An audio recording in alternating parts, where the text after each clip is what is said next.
The development of Diddy Kong Racing, originally released for the Nintendo 64 in 1997, has an interesting history filled with rapid adaptation and significant contributions to the kart racing genre. Here's a timeline of the development and release of Diddy Kong Racing and its cancelled sequel, Donkey Kong Racing. Diddy Kong Racing development timeline: 1995 to 1997, early development as Pro-Am 64, 1995 to 1996.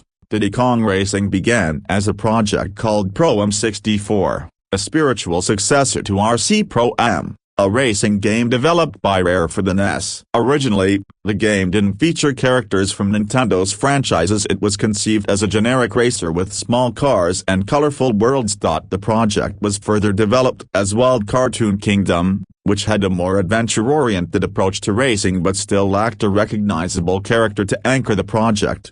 Transition to Diddy Kong Racing, made 1996. Nintendo saw an opportunity to capitalize on the success of the Donkey Kong franchise by incorporating Diddy Kong as the game's lead character, transforming the game into Diddy Kong Racing. Nintendo chose to release Diddy Kong Racing as a stopgap holiday release because of delays in the highly anticipated The Legend of Zelda: Ocarina of Time, which was expected to release that year but was postponed. This made Diddy Kong Racing a critical release for Nintendo during the 1997 holiday season. Final development and release: late 1996, November 1997. With the rebranding to Diddy Kong Racing, Rare introduced more characters, including Banjo and Conker, who would go on to star in their own games, a unique adventure mode, and various vehicles, cars, hovercrafts, and planes.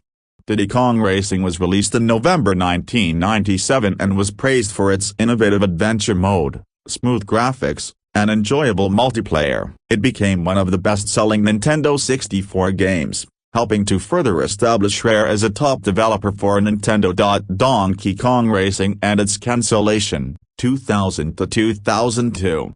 After Diddy Kong Racing's success, Rare planned a follow-up titled Donkey Kong Racing for the Nintendo GameCube. The sequel would have taken the game in a slightly new direction, focusing on animals instead of vehicles. Initial concept and development of Donkey Kong Racing, 2000 to 2002. Rare began development on Donkey Kong Racing in the early 2000s, aiming to make use of the more powerful GameCube hardware. A teaser was shown at E3 2001, featuring Donkey Kong characters riding various animals like Rambi the Rhino and Engard the Swordfish. The gameplay was set to emphasize riding and switching between animals mid-race instead of traditional kart or vehicle-based mechanics, making it stand out from typical racing games and offering a unique twist on the genre.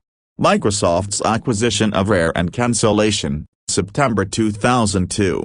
In 2002, Microsoft acquired Rare for $375 million, making it a first-party developer for the Xbox. This acquisition meant Rare could no longer develop games for Nintendo platforms, and Donkey Kong Racing, which heavily relied on the Donkey Kong IP, owned by Nintendo, was ultimately cancelled. Rare reportedly considered reworking the game as Saberman Stampede, using characters from Rare's Saber Wolf series instead of the Donkey Kong characters. However, this project was also cancelled before it could be completed. Legacy and influence: though Donkey Kong Racing never came to fruition, Diddy Kong Racing left a lasting impact. It inspired future kart racing games with its blend of adventure elements and varied gameplay styles. In 2007, Diddy Kong Racing was re-released on the Nintendo DS with additional content, keeping the legacy of the series alive. In summary, Diddy Kong Racing was a unique and quickly adapted project that filled an essential release window for Nintendo, while Donkey Kong Racing was an ambitious sequel ultimately cancelled due to Rare's shift to Microsoft.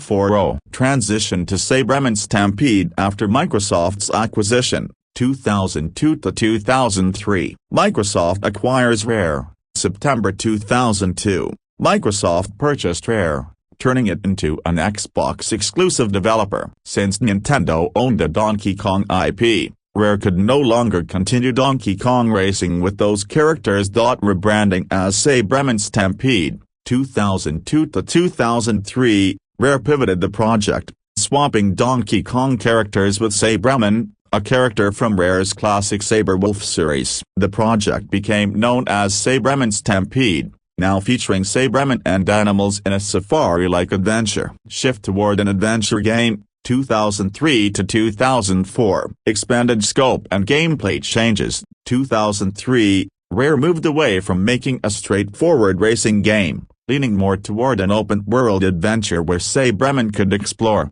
ride, and interact with different animals. The game began incorporating sandbox elements, where players could capture, tame, and use animals to traverse various terrains. Development on Xbox. As Rare adjusted the game concept to fit the Xbox platform, Sabreman Stampede evolved into a mix of adventure, exploration, and creature management, drawing comparisons to titles like Viva Pi 8 ± Ata and its experimentation with open-ended gameplay.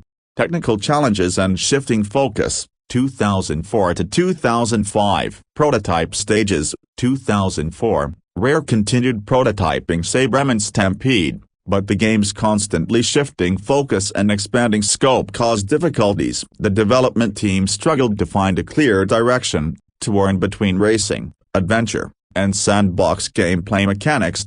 Uncertain direction and internal delays. The ambitious nature of Sabreman Stampede led to repeated delays and discussions over the game's focus. It faced frequent re-evaluation as Rare sought to align it with Microsoft's strategy and the Xbox audience. Cancellation and legacy. 2006. Project shelved. 2005 to 2006. Due to prolonged development issues, the project was eventually deemed too challenging and costly to complete. Microsoft and Rare decided to cancel Sabreman Stampede around 2006. Influence on future projects. Some ideas from Sabreman Stampede influenced future Rare titles, particularly in their approach to open-world gameplay and the handling of animals and environments in games like Viva Pi 8 ± Ata. Legacy and cultural impact. While Sabreman Stampede never saw a release, it is remembered as an example of Rare's creative ambition and willingness to experiment, as well as the challenges that come with ambitious game development projects. Though little concrete information about the game has been made public, early footage and insider accounts have given fans a glimpse of what could have been a unique mix of adventure, exploration, and animal interaction. 4.0